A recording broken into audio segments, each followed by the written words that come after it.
Welcome back to Badlands Gun Dogs. In the last video I talked about some of the necessities you'll be needing before you bring home a puppy. Today I'm going to talk about some of the extras, some of the equipment that we use to train our water spaniels for hunting. Okay, the first piece of equipment that I would recommend purchasing is a kennel cover. This kennel cover fits right over one of those plastic pet mate crates that I mentioned in the last video. This particular brand that makes this kennel cover, well, they're no longer in business. I do have an additional Cabelas brand kennel cover that works good. You want them to be insulated, weather resistant, so that you can keep the wind and rain and snow off your dogs when you're out hunting or traveling. The next piece of equipment that I would recommend is some sort of dog bed. This is a Kuranda brand, a large dog bed. Actually bought this. This is at least 10 years old. I had it with for the last lab that I had. These beds are designed to fit inside a wire crate. So if you have a wire crate with a tray, these sit nicely on top of that. These two water spaniels sit very nicely on this bed, and we keep one in the house so that you guys have a nice place to sit, yes, comfortably when you're hanging out with us. Moving on from crate related items, extras, onto some more training equipment.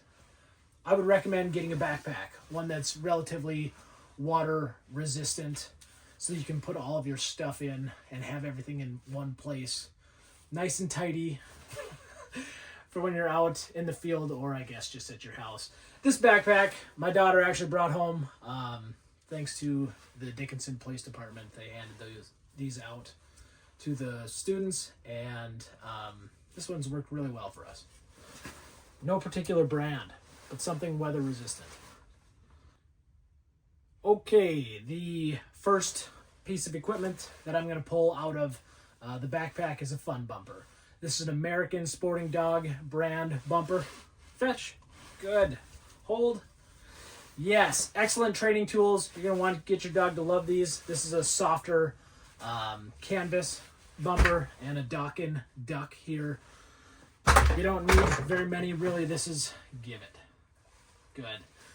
This is a very great training tool, and we use these all the time here at Badlands Gun Dogs.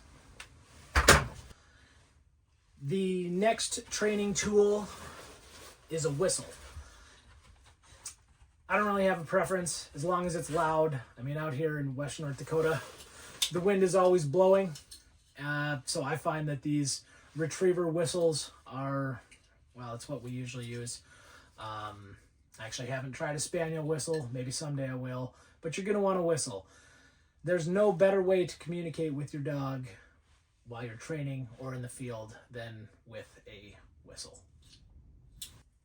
Okay, the next piece of equipment I highly recommend is an e-collar. This is a sport dog brand. Costs a couple $100. I have a couple different sport dog e-collars that I use. I also have an old set of Tritronics e-collars. Garmin makes these now. I mean, this set is over 20 years old. And these sport dog collars, I think this particular one is 6. I think this is the first one that I got with Ruby. They work really well. I will have videos on how we use these collars in the future. Okay, the next item doesn't actually fit in a bag. This is just a training tool. This is actually an old axe handle. The tool is a power bar. We just use this to help teach a pup. Hi. I'm gonna move here for a second. Teach a pup about where you want them to go. It's probably been a couple years since you've used this. Sage, sit, good. Twice, sit, good. In the future videos, again, you'll see me using this quite a bit. It's just a nice extension of your arm so that you can maneuver a dog to get them to do what you're asking them to do without having your hands on them all the time.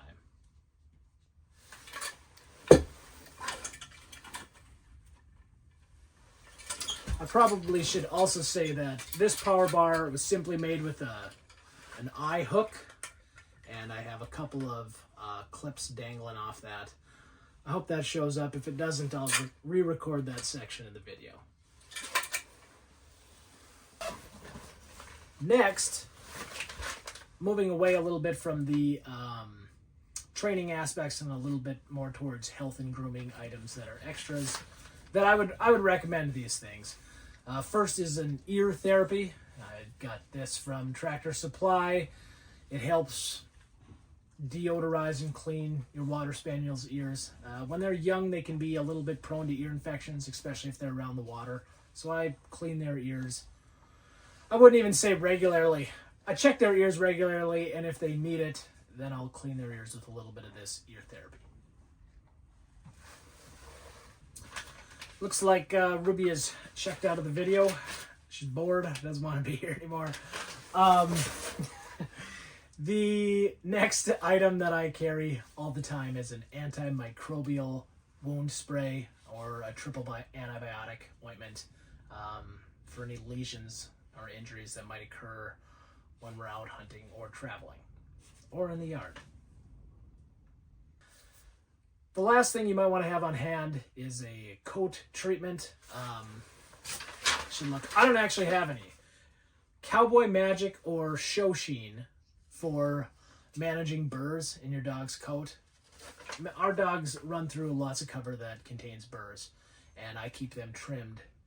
I will have a future video on how I trim my dogs. It's not a show trim.